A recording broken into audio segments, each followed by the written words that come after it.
Yes. Hey, what's up, Chris?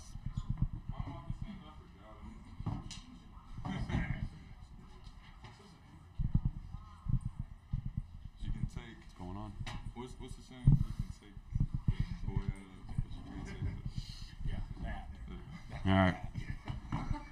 We are joined by the Purdue Boilermakers, head coach Matt Painter, Mason Gillis, and David Jenkins Jr. We'll start with an opening statement from Coach Painter. Then we'll go to questions for the student athletes. They'll return to the locker room. Then we'll do questions for Coach Painter. Yeah. So, Coach. Proud of our guys for hanging in there, obviously.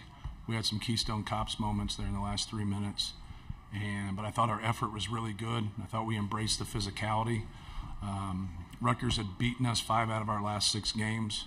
And most of them have been really close games. Just thought they had a little bit more edge than we've had here the past 3-4 years in the games. Just thought they were a little bit tougher than we were. And not to say that we were tougher than them tonight, but we were much better than we've been. And we just had to be a little grimy. And these guys right here stepped up and made huge shots. David made 3 threes. Mason had a huge game. And it's what you got to be able to do. Like, we have put together a team that has, elite size, but then we have a lot of skill around it. And so that's something for me that, we just got to stay with.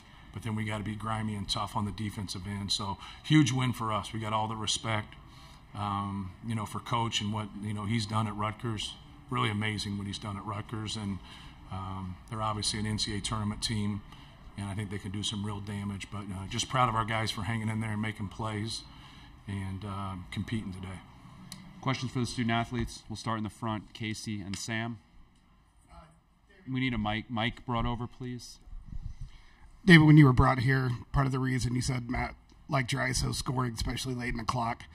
Can you walk us through those back-to-back possessions? Were you able to knock down 2 pull-ups?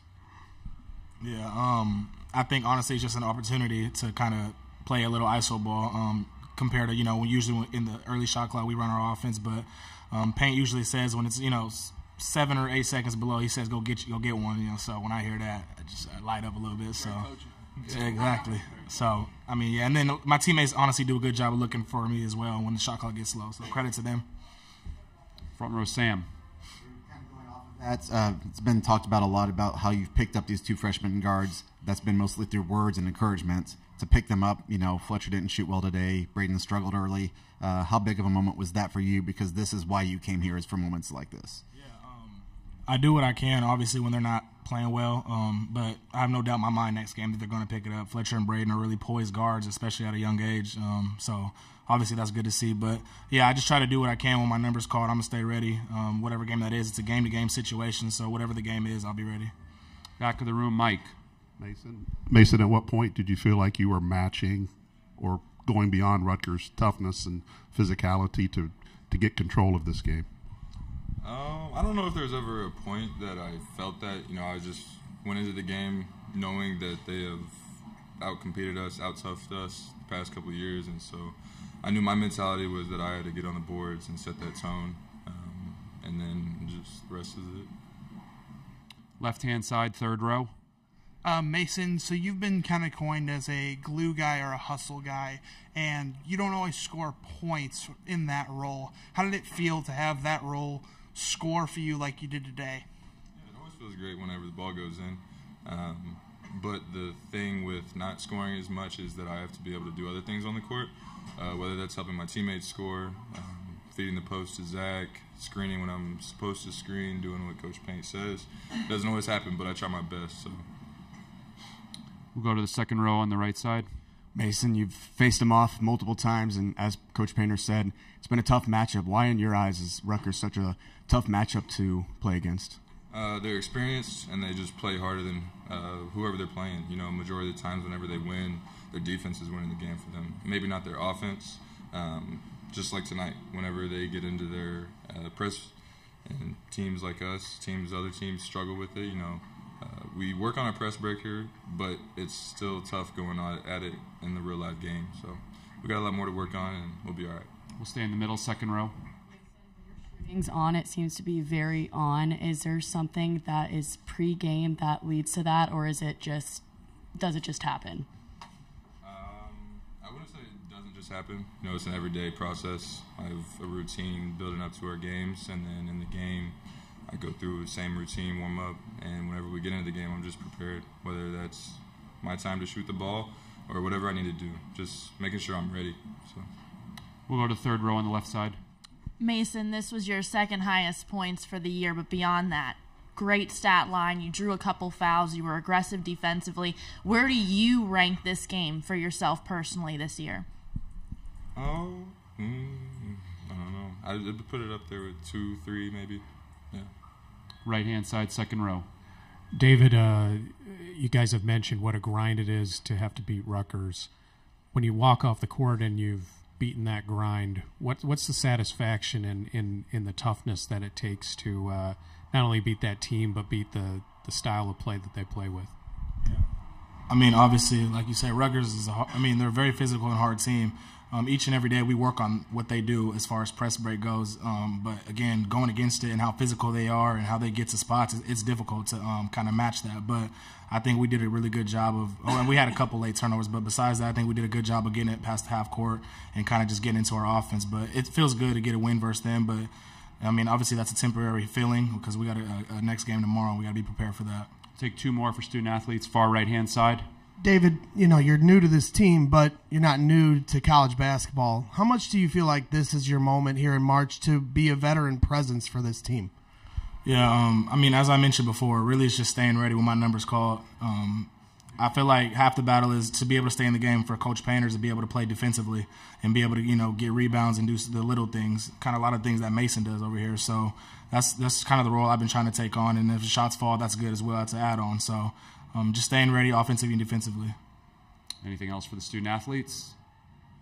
All right, you guys can head back to the locker room. Appreciate you. Questions for Coach Painter. We'll start with Bob on the left-hand side, second row. Matt, you guys took notice of the fact that you only had one player on the All-Big Ten team. Mm-hmm. What does a game like this tell people about your team? Because usually it's Zach and it's usually Braden up here talking to us. Yeah, I think we have good balance. I always talk about everybody's going to have to sacrifice, to be able to win big. And then if you win big collectively, you get individual honors, where obviously that goes against my theory for a couple of our guys. But, it's a collection of votes. It isn't one person voting. So it's a little bit different. It's a lot of people's opinion in there. And then with the coaches, you got biased opinions. Like I'm a biased voter towards my guys, right? And rightfully so. Guys sacrifice for you, guys play for you. But when you win a championship by 3 games, I would hope people can kind of open their eyes to it. I'm not asking you guys to open your eyes to it because you've never been in my position. But the people that have been in my position, they would like to be a Big Ten champion, and some of them have and some of them haven't. So when you kind of look at it that way, that to me kind of takes a step back because, that's how I vote at the end. So, I think I got to 7 or 8 people that I thought just automatically are the top 7 or 8. And then when I went from 8 to 15, a big part of what I think is who wins and who doesn't win. So you could average 18, 19 points, and if you're not going to any postseason, I just can't vote for you. That doesn't mean you're not a good player, but that's the way I'm wired. Casey, then Sam. Matt, that in-game situation with the technical foul on Zach, what explanation did you get? And then is that what you want your guys obviously, to do? they went to the monitor. They said he hit him in the head. So if you go to the monitor, then they obviously must have. I don't see him making it up. So can I take that back? What does the judge say? Can you please retract that? So you got to trust them when they go to the monitor to be able to, to get that right. But it's on the other end, so it's hard for me to see. Sam.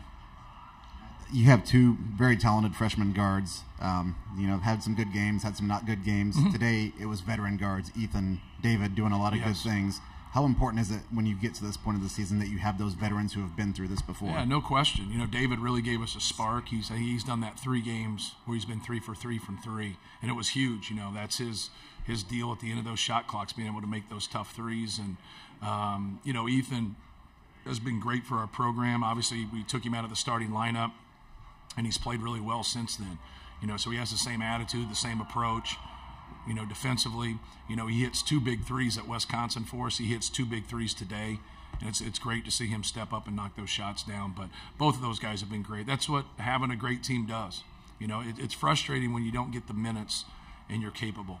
A lot of times people that are frustrated with things, that normally they're just not quite ready. But on a deep team, you're going to have some people. I got some guys playing, under 10 minutes that are really good players. But, when Mason plays that way, it's going to shorten some people's minutes. And then obviously Zach always shortens people's minutes. All the way on the left. Matt, what was the problem with with your guys' start tonight, and how did you kind of get your footing as the first half wore on? Yeah, I thought we had some pretty good looks. We were a little careless on a couple turnovers, but I thought we had some pretty good looks, and so just kind of hanging in there. And we had a couple defensive breakdowns, but it's part of a game. Sometimes you get off to those starts, and then it's the worst thing you could possibly do, but who wouldn't want to be up 12-4, right? You'd always say, yeah, I want to be the team up 12-4. So you just got to stay with it and stay process-based in that situation. So I didn't think it was anything, that they were doing. We know they have struggled offensively, and so we really wanted to get them off the arc and make it difficult for them and get them into some of those tough twos and keep the ball out of the paint. When they get the ball in the paint, they have a lot more success, like most everybody does. Middle of the room, second row. Going into the next game tomorrow, what are the big key takeaways from this game that you want to work on for the semis?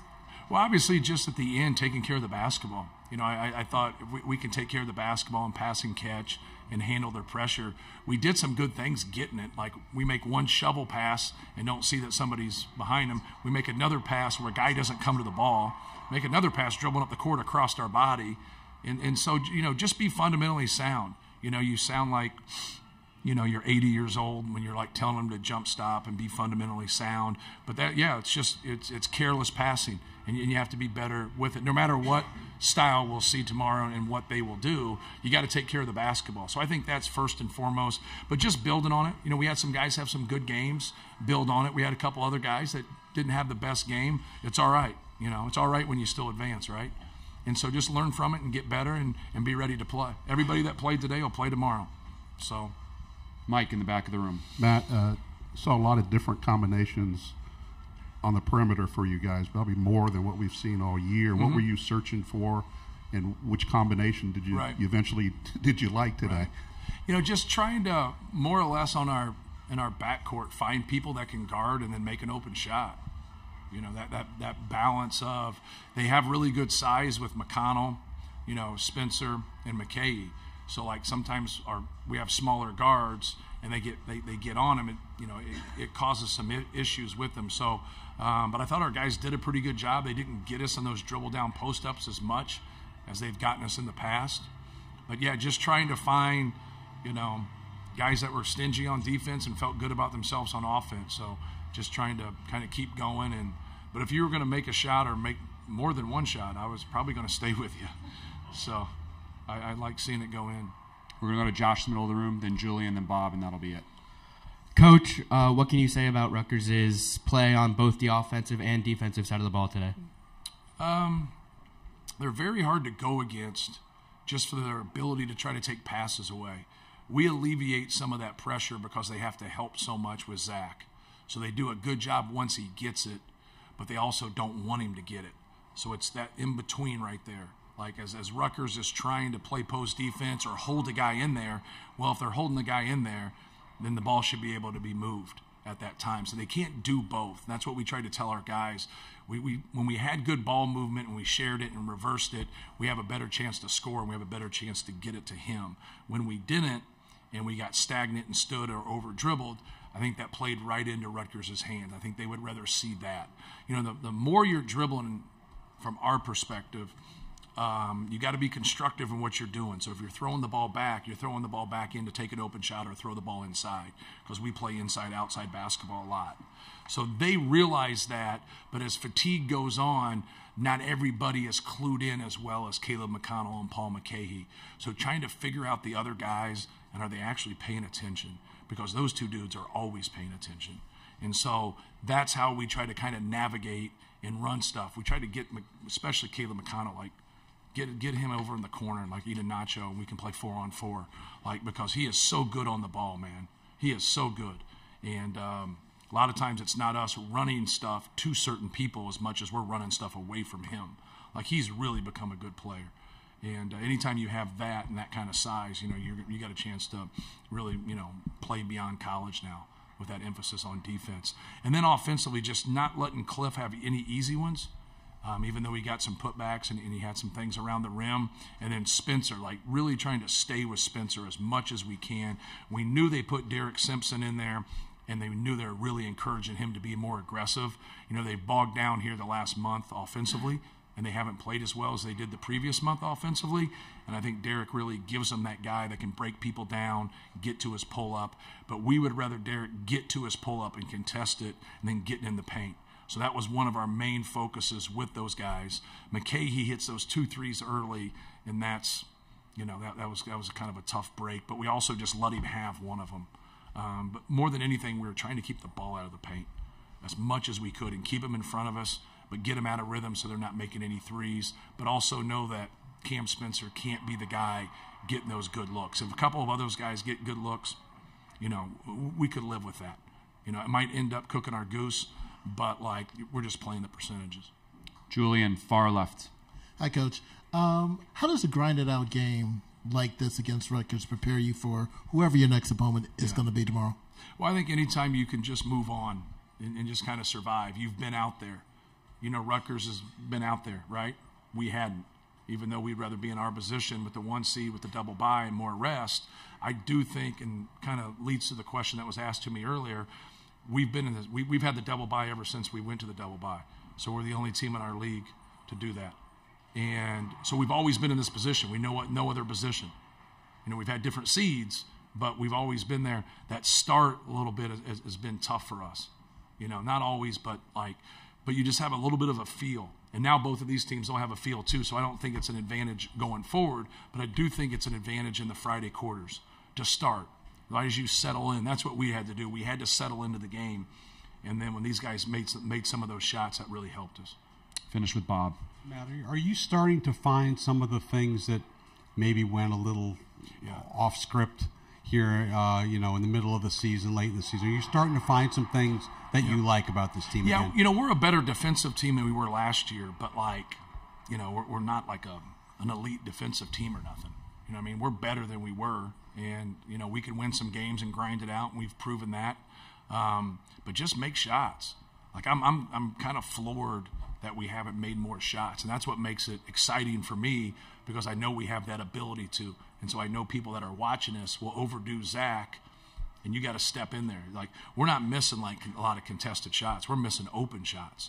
So, but the guys that are, you know, the guys that are missing them, like, I believe in them. I think they're going to make their next one. So I think that's always a positive and good collective thought as a staff is, you know, always support your guys that you know that can knock those shots down even when they're struggling. All right. Thank you, Coach. We'll see you tomorrow. Thank you.